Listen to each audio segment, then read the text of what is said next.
गुज़िश्ता रोज़ मुरादाबाद के हिंदू कॉलेज में बुर्क़े से मुताल्लिक मामले में पुलिस की भारी नफरी तैनात कर दी गई है। मामले की संगीनी को देखते हुए पुलिस की टीम को पैदल गश्त के लिए लगा दिया गया है। थाना इंचार्ज ने पीएसी के साथ हिंदू कॉलेज के कैंपस में पैदल गश्त किया। गश्त के दौरान प्रिंसिपल समेत कई असातिज़ा भी मौजूद रहे। जब तक सूरत हाल बेहतर नहीं हो जाती है, पुलिस की टीम मौके पर तैनात रहेगी। वाज़ेह रहे कि 19 जनवरी को मुरादाबाद में वाक़ हिंदू कॉलेज में कुछ मुस्लिम लड़कियों को बुर्का पहनने की सूरत में कॉलेज में दाखिल होने से मना कर दिया गया था। लड़कियों ने बताया था कि उन्हें दाखिली दरवाजे पर ही रोक दिया गया, जिस पर समाजवादी पार्टी के छात्र सभा ने मौके पर पहुंचकर कॉलेज इंतज़ामिया से शिकायत की थी। इस दौरान कॉलेज इंतज़ामिया और छात्र सभा के अरकान के दरमियान हाथापाई की भी खबर थी।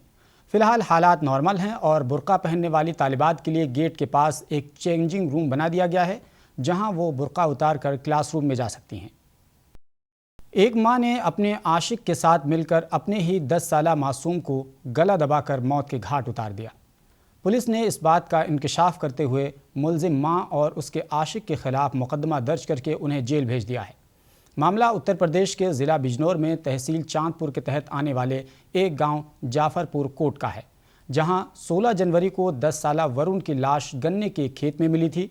लाश को बरामद करते हुए जब वरुण की मां नंदिनी और उसके आशिक टिंकू सैनी से सख्ती से पूछताछ की गई तो वो टूट पड़े और उन्होंने अपना जुर्म कबूल कर लिया। अब पुलिस ने दोनों को गिरफ्तार कर लिया है। दोनों ने बताया कि गांव में कुआं पूजा का प्रोग्राम चल रहा था। घर के सभी लोग पूजा के प्रोग्राम में मसरूफ़ थे। नंदिनी के शौहर उमेश कुमार किसी काम से बाहर गए हुए थे। इस दौरान अपनी मां नंदिनी को टिंकू के साथ काबिल एतराज़ हालत में देख लिया था। इसी वजह से मां और मां के आशिक ने वरुण को गला दबाकर कत्ल कर दिया और लाश करीबी जंगल में फेंक दी। लोगों को बताया गया कि मेरा बेटा खेलते हुए गायब हो गया है। गांव वालों और अहले खाना ने इसकी तलाश शुरू कर दी। जब वो करीबी गन्ने के खेत में गए तो वहां वरुण की लाश पड़ी हुई मिली। पुलिस ने दोनों मुलजिमान को गिरफ्तार कर लिया है और संगीन दफात के तहत मुकदमा दर्ज करने के बाद जेल भेज दिया है। 16/1/2023 को एक वरुण नामक 10 वर्षीय बच्चा जो है वो गांव में ही एक कुआं पूजन का कार्यक्रम था जिसमें गया था और वापस नहीं आया। इनके परिजनों ने काफ़ी तलाश किया और तलाश करने के बाद भी जब ये नहीं मिला तो थाने को सूचना दी गई। थाने द्वारा तत्काल इनके जो FIR थी उस पर इनके मामा के द्वारा, बच्चे के मामा जो उमेश कुमार हैं उनके द्वारा यह तहरीर दी गई थी। उसके आधार पे मुकदमा 363 IPC का दर्ज किया और बच्चे की तलाश के लिए टीमें लगा दिया।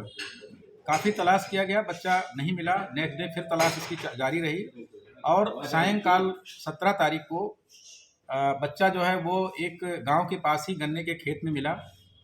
पुलिस द्वारा उसका पंचायतनामा भरकर पोस्टमार्टम कराया गया। पोस्टमार्टम से उसका जो मृत्यु का कारण आया उसमें गला दबाकर हत्या किए जाने का मामला आया। तत्काल पुलिस द्वारा इसमें जो मुकदमा पंजीकृत था उसमें 302, 201 IPC की वृद्धि की गई और घटना के अनावरण के लिए 3 टीमें लगाई गई थी। घटना द्वारा अथक प्रयास करके डॉग स्क्वाड की मदद से इस घटना का सफल अनावरण किया और 2 अभियुक्त इसमें गिरफ्तार हुए। एक नन्ही पत्नी ओमपाल सिंह जो बच्चे की मां है और टिंकू सैनी जो उसी का पड़ोस का है। पूछताछ पर ये आया, तथ्य प्रकाश में आया कि इसमें जो बच्चे की मां है उसका और टिंकू सैनी का प्रेम प्रसंग करीब 2-2.5 साल से चल रहा था। उस दिन भी जो है 16 तारीख को ये टिंकू इनके घर पे आया हुआ था और आपत्तिजनक स्थिति में था। बच्चा उसी समय पहुंच गया, उसने देख लिया और उसने कहा कि हम इसको पापा से बता देंगे।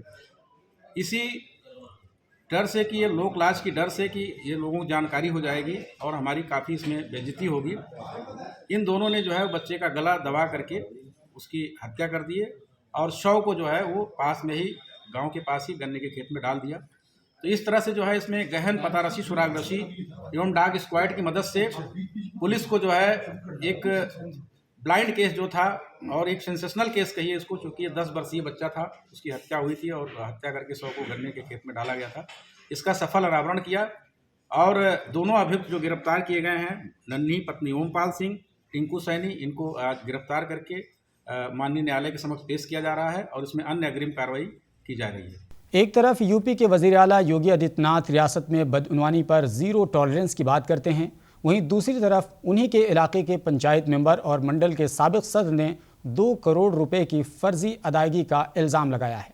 मामला ज़िला सिद्धार्थनगर ज़िले के भनवापुर ब्लॉक का है, जहां मंडल के साबिक सदर अमरनाथ सिंह उर्फ सोनू सिंह ने कई गांव के प्रधानों और सेक्रेटरीज पर फर्जी तरीके से काम करवाए बगैर फंड लेने का इल्ज़ाम लगाते हुए कहा, यह ज़िले का सबसे बड़ा घोटाला है।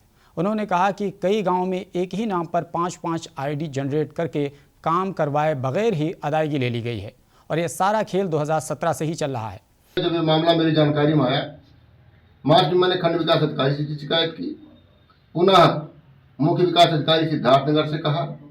मुख्य विकास अधिकारी सिद्धार्थनगर ने जिलाधिकारी से वार्ता करके और एक पत्र अपर मुख्य सचिव उत्तर प्रदेश शासन को भेजा जांच के लिए। वहां से जांच टीम गठित हुई। अभी हाल में 5 तारीख को जनवरी को अपर जिलाधिकारी और जिला विकास अधिकारी डीसी मनरेगा की टीम आई थी। कुछ स्थानों पर ले जाकर के मैंने भौतिक सत्यापन कराया।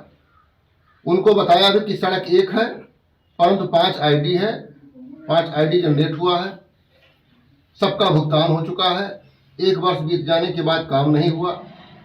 इस तरह के लगभग 20 स्थानों पर 2 करोड़ से ऊपर का कार्य जो कि नहीं हुआ है और भुगतान हो चुका है। उन्होंने बताया कि इसकी शिकायत की गई है लेकिन कोई कार्रवाई नहीं की गई। जब नायब वज़ीर आला केशव प्रसाद मौर्य से इसकी शिकायत की गई तो वहां से एक जांच टीम बना दी गई है, लेकिन इसकी रिपोर्ट अब तक नहीं आई है। इस संबंध में शिकायत प्राप्त हुई थी। शिकायत के बाद शासन में भेजा गया था इस मामले को। तत्पश्चात एक कमेटी बनाई गई है, जो शासन स्तर से कमेटी बनाई गई है जो कि आकर जांच करेगी। इसके अलावा एक कमेटी जो बनी थी एडीएम साहब की अध्यक्षता में, वो भी जांच कर रही है। तो जांच रिपोर्ट आने के बाद उस पर प्रॉपर कार्रवाई की जाएगी। उत्तर प्रदेश में आए दिन जबरन ज़मीन कब्जा करने की खबरें आती रहती हैं। ऐसा देखा जाता है कि उमूमन रसूखदार लोग ग्राम विकास की ज़मीन पर पहले कब्जा कर लेते हैं, उसके बाद उसी ज़मीन को अपना बताकर किसी दूसरे के हाथों बेच देते हैं और जब उस ज़मीन पर इमारत खड़ी हो जाती है तो किसी न किसी दिन उसकी जांच सामने आ जाती है। ऐसे में ज़मीन खरीदने वाला परेशान होकर इधर उधर चक्कर लगाता है, लेकिन उसे हर तरफ से मायूसी मिलती है। कुछ इसी तरह का मामला ज़िला मुरादाबाद के बस्तौर इलाके का है, जहां एक मकामी शख्स पर इल्ज़ाम है कि उन्होंने साबिक ग्राम प्रधान इंद्रपाल के साथ मिलकर ग्राम विकास की ज़मीन को तकरीबन 4 साल पहले बेच दिया था। लेकिन जब मौजूदा प्रधान जलालुद्दीन ने उस ज़मीन की जांच करवाई तो पता चला ये ग्राम विकास की ज़मीन है। मेरा इसमें कोई रोल नहीं। कासिम ने तेजपाल नाम की ज़मीन ली थी, उसमें प्लॉटिंग करी थी। उन लोगों ने जो उससे पैसे देकर स्टाम्प कराया था उस पर मेरी मोहर लगी हुई है। अच्छा। बाकी कासिम ने जो प्लॉटिंग करी है वो जाने, उसका खानदान, मेरा उसमें कोई रोल नहीं है। अच्छा। आप जिन्होंने लिया उनसे पूछ लो, गाँव के लोगों से पूछ लो, जिन्होंने प्लॉटिंग के प्रट्टे लिए हैं उनसे पूछ लो, मेरा उसमें कोई। ये बस्तौर, ये जो मकान बन रहे हैं तो ये इन लोगों ने ज़मीन किससे ली थी? ये ली थी ना कासिम से। कितना समय पहले ली थी? 4 साल पहले। अच्छा, कासिम को पैसे दिए थे? हाँ। वहीं इस मामले में मौजूदा प्रधान का कहना है कि जब से हमने ज़मीन की जांच करवाई है उसके बाद से ही मेरे खिलाफ ज़मीनी माफिया ने फ़र्जी मुकदमा दर्ज कर दिया है, जिसकी वजह से मेरी जान को भी ख़तरा लायक हो गया है। ये हमने मंडल आयुक्त साहब को 1 दिसंबर को एक लेटर दिया था कि 902 जो खाद के गड्ढों हैं इस पे, उस पर जो है कुछ लोगों ने प्लाटिंग करके मकान बनवा दिए हैं ये जी। और कुछ पे जो है 4 दीवारी है, कुछ पे बुनियादें भरवा दी हैं। जो सब लोगों को कब्जे हैं, ये ज़मीन बेच दी गई है। अच्छा, तो ये जो ज़मीन बेची है ये कैसी ज़मीन है? ये ग्राम समाज की ज़मीन है। इसका नंबर गाटा संख्या 902 है और ये खाद के गड्ढों में दर्ज है। ये रकबा जो है लगभग 2 बीघे के आसपास है। तो आज आपने यहाँ नपाई मैंने हल्का लेखपाल को बुलवा के हाँ इसकी पैमाइश कराई है। पैमाइश में ये पाया गया है कि यहाँ पर जो है जिन लोगों ने प्लाटिंग करी है उनको 100 रुपये के स्टाम्प पर मालिकाना हक देकर उनको जो है यहाँ पर कब्जा करा दिया गया है। क्या नाम है जी? ये यहाँ के लोग तो ये बता रहे हैं कि ये यहाँ के हमारे मोहम्मदपुर बस्तौर के कासिम हैं, उन्होंने ये प्लाटिंग करी है। आपको बता दें कि ग्राम विकास की ज़मीनें पब्लिक सर्विस के लिए इस्तेमाल की जाती हैं, जहां ज़रूरत के मुताबिक कहीं पंचायत घर, कहीं आंगनबाड़ी तो कहीं पब्लिक टॉयलेट जैसी दीगर इमारतें तामीर कराई जाती हैं ताकि इलाके में सहूलियात मुहैया कराई जा सकें। लेकिन ग्राम विकास की ज़मीनों पर जिस तरह बड़े पैमाने पर आए दिन कब्जे की खबरें आती रहती हैं, ये किसी भी सूरत में समाज के लिए बेहतर नहीं हो सकती। इसलिए मुतल्लिका अफसरान को इस सिलसिले में ख़ास तवज्जो देने की ज़रूरत है। 902 नंबर गाटा संख्या का मुद्दा उठाया था, जिसमें भूमाफिया कासिम पूर्व प्रधान इंद्रपाल की मिलीभगत से इस पे प्लाटिंग कर दी गई थी।